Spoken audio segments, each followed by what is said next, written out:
So hello and welcome to this session on profiling Mali graphics for mobile game efficiency. I'm Pete Harris, I'm Technical Product Director for the ARM Mobile Studio Tools, and with me today is Julie Gaskin, who's our Technical Evangelist for the Tools Group. Today we're going to talk about optimizing for Mali GPUs on Android phones.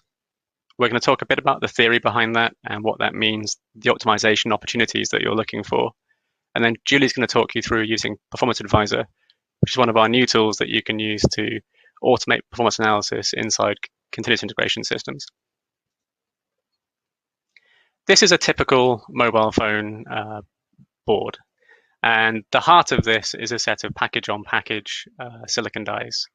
And this puts the DRAM, GPU, CPU all in one place. It's a set of package-on-package, two silicon dies stacked on top of each other. That keeps the PCB manufacturing simple, it keeps the boards as small as possible, but it puts all of the heat generating components in one place. And heat is the real challenge for high-end mobile gaming. This is partly because of all the form factor issues, putting things in one place. The other issue is these devices are passively cooled. There's no active cooling, there's very little heat sink capacity, there's no active airflow, and we make them out of glass or plastic, which are thermal insulators. Users often make that worse by installing their phone inside an aftermarket case. And those things all combine to give us a maximum system power budget of somewhere between 2 and 3 watts. You can exceed that for short periods, but if you exceed that over a prolonged period repeatedly, then your device will start overheating and the performance of the device will get throttled to bring that heat under control. This is the heart of the system, the 3 processes that really drive the rendering stack. We have the CPUs that run the application, run the graphics driver, and for most mobile systems, there will be multiple different types of CPU in the design as some sort of heterogeneous cluster. The big CPUs have the highest single thread performance, and as the name implies, they are the biggest designs. They will have higher peak energy consumption. There's normally then multiple little CPUs. They're physically smaller, they're more efficient, but they have much lower peak performance. So for software development, one of the big goals for mobile gaming is optimizing your workload to be multi-threaded, spread across those 6 CPU cores. The reason for this isn't peak performance, it's energy efficiency. Running multiple threads slowly across those cores is far more energy efficient than running one thread clocked very fast on a big core. The GPU we'll come back to on the later slides, so I'm not going to talk about that much here. But what it is worth knowing about is the DPU, or the display processor. So this is a component that is responsible for getting completed frames out the display. And they're called processors because they are a mini processing engine that is capable of quite a lot of image processing. They can take multiple input layers and composite those onto the screen. They can handle rotation, scaling, and even color conversion for things like YUV video. The challenge of DPUs is that they have strict real-time constraints to meet the scan-out timing for the display panel. So if you give it a workload that's too complicated for the GPU and for the DPU in the design, too many layers, too much color conversion, or too much rotation, then the OS system compositor will fall back to the GPU and use the GPU to flatten that workload into something that the DPU can handle. This can be a problem because that means you're spending GPU performance and memory bandwidth on things that aren't necessarily the real application workload that you want to accelerate. On mobile systems, we have a unified memory system. CPU, GPU, DPU, and the other processors all share a single external DRAM pool. The most important thing to know for data plane activities like graphics is that DRAM access is phenomenally energy intensive. Driving those long bonding wires to go and fetch the data from the RAMs is one of the most expensive things you can do. So for a data plane workload like graphics, it's really important to optimize your bandwidth consumption to keep that memory power under control. A really useful but approximate rule of thumb is that memory access costs 100 milliwatts per gigabyte per second. This includes the RAM, the memory controllers, and the on-SOC memory bus. That means if you're using 5 gigabytes per second, you're burning about half a watt of your power budget just on memory access alone. Alongside that core rendering subsystem, mobile SOCs also have a range of domain-specific accelerators.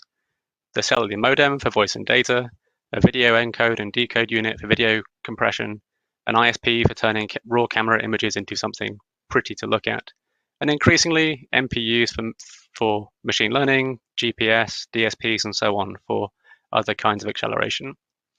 All of these are inside that main logic die. So if you're using other components, for example, an AR game, which is consuming camera feed, doing image processing, as well as real-time rendering, then those other components in use will consume some of that 2 to 3 watt power budget that you have available and reduce the amount you have available for the core graphics subsystem. Some people have problems visualizing what around 2.5 watts looks like. So I look through my house to find the most energy efficient light bulb that I own. And this is a 470 lumen LED bulb, roughly equivalent to 40 watts of an old school halogen incandescent. And it burns about 5 watts. So effectively for mobile graphics, we're trying to run an entire computer with a complex rendering stack on half of a low energy light bulb. It's really not a lot of energy to go and play with. On to Mali. So Mali is a tile-based renderer. The goal for this is to split the screen into 16 by 16 pixel tiles in the case of Mali, and process those tiles to completion before writing completed tiles back out to memory. This brings a number of advantages, but also brings some disadvantages that you have to work within. Because we need to know every triangle that can contribute to a tile before we can start shading that tile, you have to process all of the geometry up front and write that back out to main memory. This includes the vertex data and also some tile lists that accumulate that primitive coverage information for each tile. That happens first. Once that's complete, tile by tile, we can read that back into the pixel processing stage. And during shading of that tile, we can keep all of that intermediate data inside the GPU in an SRAM tightly coupled to the design. This keeps the working set inside the GPU for ZS testing, for blending, for multi-sampling. All the intermediate data never leaves the GPU. It's only the final tile that we write back to memory, and some things never even get written back. If it's a transient depth, we can just discard it and save that memory bandwidth. So here we have 2 disjoint pipeline stages, one that handles geometry, one that handles pixel processing. And the architectural choice that we make here is to trade more expensive geometry, more expensive triangles for less expensive pixels.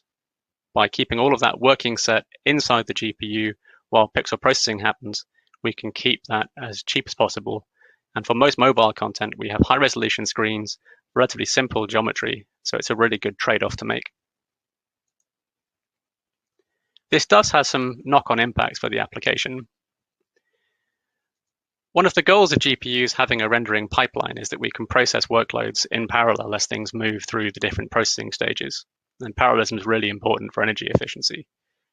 For a tile-based renderer like Mali, we build entire render passes in software first. And when we make that last draw call, we can then flush those through to the hardware pipeline. That then goes into geometry processing, and that has to run to completion to build those tile lists before we can then go and do pixel processing. The good news is we can process render passes in parallel. So as soon as the application has submitted one render pass, it can move on to building the next one while the hardware is still busy processing the one that's just been submitted. Once we hit steady state, the idea here is that there is something running in all 3 of those processing stages. That maximizes overlap and parallelization across the different hardware units and gives us the best load balance and energy efficiency. The application can get this wrong and make pipelining break. The obvious case would be an API call that enforces a pipeline flush, forcing the existing work that's being queued to drain through, and the application can't continue until that has happened. So calling something like GL finish. If you do this, then at no point in time are you getting overlap processing. So you're losing energy efficiency for a given workload just because things aren't running in parallel, and that doesn't make the best use of the available hardware. No application is going to be dumb enough to do GL finish, But there's lots of API calls or dependency encodings for Vulkan that will have this kind of effect. So this is a really important one to watch out for tile-based renderers. If you have efficient workloads that are scheduling well, you then get down to the actual GPU processing itself, both the shader core, but also the other parts of the GPU like clip and cull for geometry. What we're looking for here for optimization is workloads that are sized correctly for the GPU. They might not be badly written, they might not be inefficient, they might just be too big for the processing capacity of the device they're running on. So working out which units are the critical path units, which units are under the most load, that helps you identify where to go and look for optimizations. The other thing you're looking for is efficiency loss. So cases where you're not feeding the GPU in the most efficient way possible, either passing in draw calls that are killed by clip and cull without ever contributing to a visible triangle, things like early ZS testing where incoming geometry is not being killed early. All of those things are areas where we could optimize the content side to make better use of the hardware. This all sounds quite complicated. The good news is the Mali GPUs include a huge amount of instrumentation in the hardware to give high fidelity feedback about what's going on, which units are under the most load, how are they being used, and does that conform to best practice?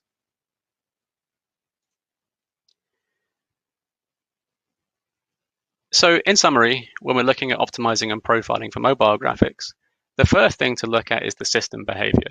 It's very easy to dive into graphics and GPU problems, whereas actually the issue is really CPU load or CPU scheduling.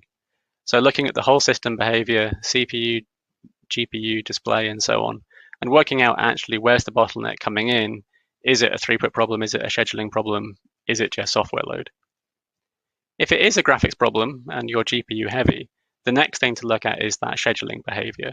If you're not hitting 60 FPS or 30 FPS, whatever your target is, are you getting the overlap that you want to see? If you're not getting overlap, then look at your API behavior, API usage, because that's one of the easiest ways to gain performance without changing the content.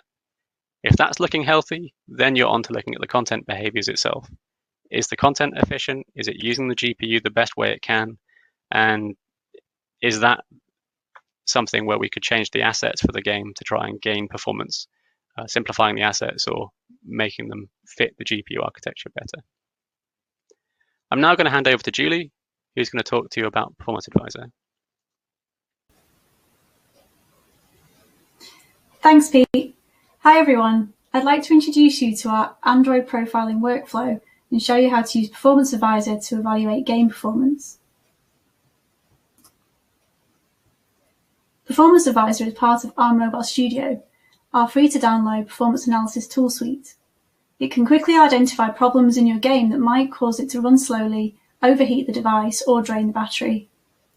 These tools capture the CPU and GPU activity, draw calls, and content metrics of your game as it runs on a non-rooted Android device.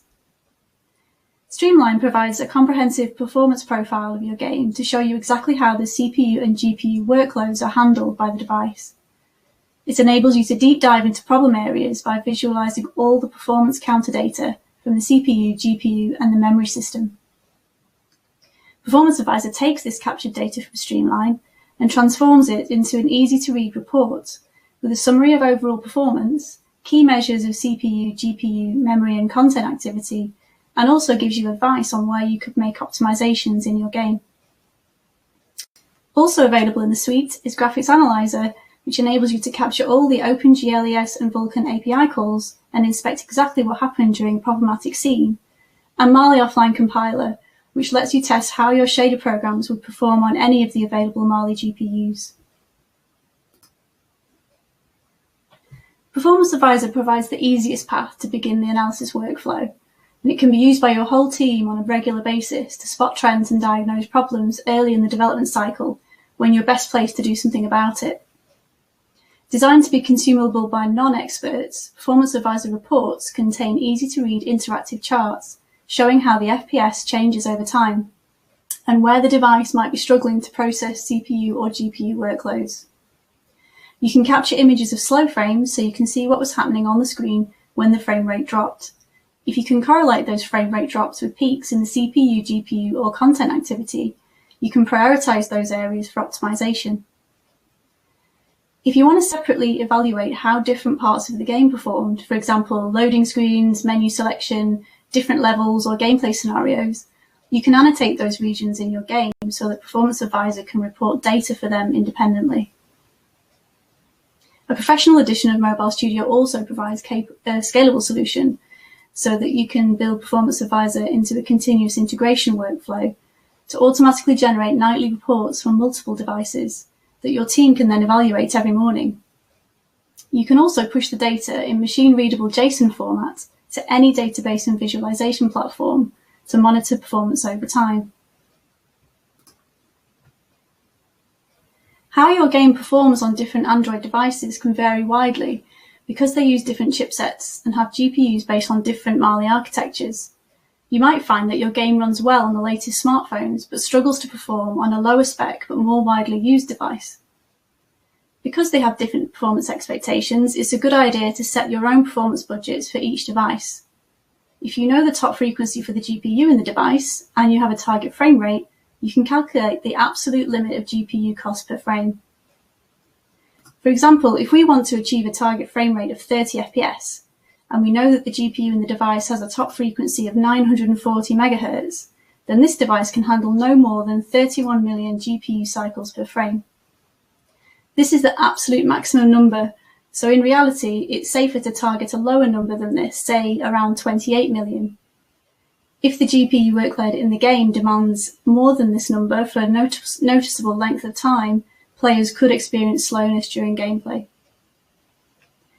You can also set per-frame budgets for CPU and shader cycles, and for a range of content measures such as the number of draw calls, vertices, primitives, and pixels per frame, and also the level of overdraw per pixel.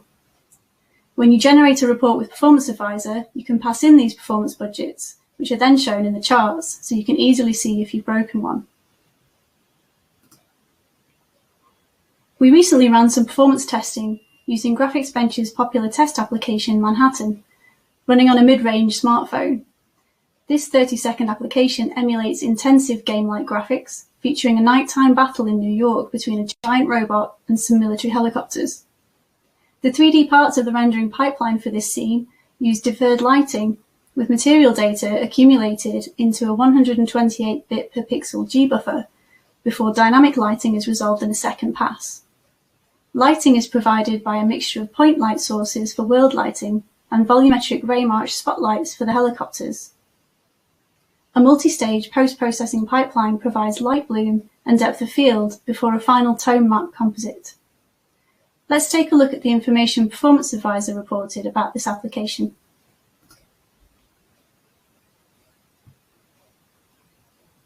The first part of the report gives an overall summary of performance over the duration of the capture. We can see the average FPS, a breakdown of workload, and the average utilization of the CPU and GPU in the device. Performance Advisor tells us that we are only hitting our performance target of 30 FPS for 11% of the time, and that for the frames that are below target, the game is fragment bound, meaning that the GPU in the device is struggling to process fragment workloads. Here we can see how the game performed on the device over time. Where the game performs well, the background colour of the chart is green. Where it performs poorly, the background colour indicates what's happening. We know that the game is mainly fragment bound, and here we can see which parts of the scene were affected. To provide some context, we added annotations to this game to label different regions in the scene. Selecting a region filters all the charts to show information for just that region, so if you know your problem lies in a specific region, it's easy to focus in on it. You can also manually select any section of the chart to take a closer look, and the rest of the charts in the report will update. It's useful to know what was going on in the game at the point where the frame rate drops. When you capture data from the device, you can specify a threshold value for FPS, and Performance Advisor will capture a screenshot of the scene whenever the FPS drops below that threshold. To reduce overhead in the report, you can specify a gap of a number of frames between screen captures. This limits the number of images that are captured, reducing the file size of the report and improving readability. Here, there are 3 frame captures showing where the game dropped below 20 FPS. Looking at these images helps us to identify which content might be causing the problem. The system behaviour charts give you more information about how the device handled the workload. We can see how the number of CPU and GPU cycles per frame changes over the duration of the scene. Each chart also shows the frame rate, so that you can look for areas of correlation that might indicate a problem. If you set your own performance budgets, you can add them to the report, and they are shown on the charts so it's easy to see if you're on track. If we look at GPU cycles per frame, we can see that there is strong correlation between the number of fragment cycles and frames per second. When the number of fragment cycles increases, FPS drops. If we look at the number of shader cycles per frame, we can see correlation here between high numbers of execution engine cycles and drops in FPS.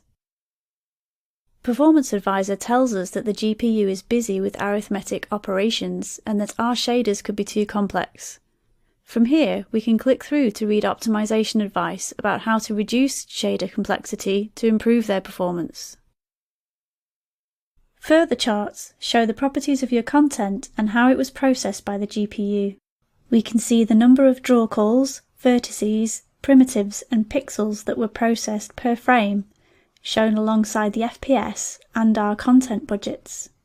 Draw calls are expensive for the CPU to process, so it's important to reduce their number by batching objects into single draw calls and discarding those that have no visible impact on the scene using software culling techniques. For efficient content, ideally the ratio of vertices to primitives should be close to 1:1, meaning that on average each vertex is used by 3 primitives. If you see many more vertices than primitives, this could indicate inefficient meshes with little reuse. For primitives, we can see the total number processed and also the number that were actually visible on screen. It's useful to check how many primitives were culled to identify opportunities to reduce unnecessary work for the GPU. A 50% culling rate is expected due to primitives that are in frustum but back-facing. If significantly fewer primitives than this are being culled, check that back-face culling is enabled for as many draw calls as possible. Here, we can monitor the distribution of GPU bandwidth and the breakdown between external reads and writes. We must try to minimize external memory access to reduce energy consumption and stay within our power budget. Performance Advisor reports the amount of overdraw per pixel, so you can identify areas to optimize. If content has a high degree of overdraw, it can perform poorly because of the cumulative cost of shading multiple layers. Some overdraw is expected where you have used transparency to create an effect, but if there is overdraw in places where the underlying layers have no visible impact on the scene, you could reduce the number of layers to improve performance. Common problem areas for overdraw are user interface elements that hide complex objects that were already drawn behind them, 2D games that use many layers to create a 3D effect, and 3D particle systems. Because we've added regions to this game, the rest of the report presents the same charts again, broken down by each region. In this example, Performance Advisor told us that most of the poorly performing content was fragment-bound, and it identified high computation in shaders. From the slow frame images, we can see a helicopter searchlight that appears in all 3 images, so this could be a good place to investigate further. Once you have identified a performance problem with Performance Advisor, use the other tools in the R Mobile Studio suite to explore your problem in more detail.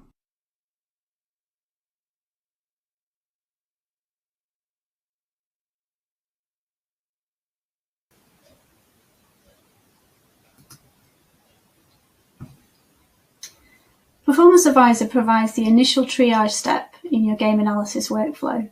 For a deeper analysis, we use Streamline to look at the performance counter activity in detail, Graphics Analyzer to investigate the problematic scenes frame by frame, and Mali Offline Compiler to review and optimize shader programs.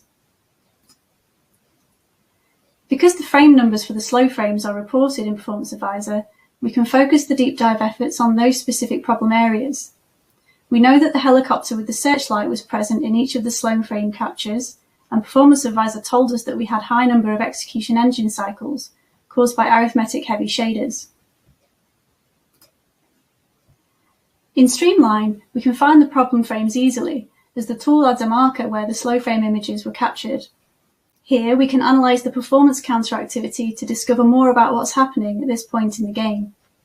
We can check that scheduling is efficient by looking for the expected overlap between vertex and fragment workloads, and we can see the Mali core utilisation, which confirms that heavy arithmetic workloads are causing the main slowdown. Lighting is often the culprit for maths-heavy shaders, and we know that the helicopter's searchlight uses volumetric ray marching.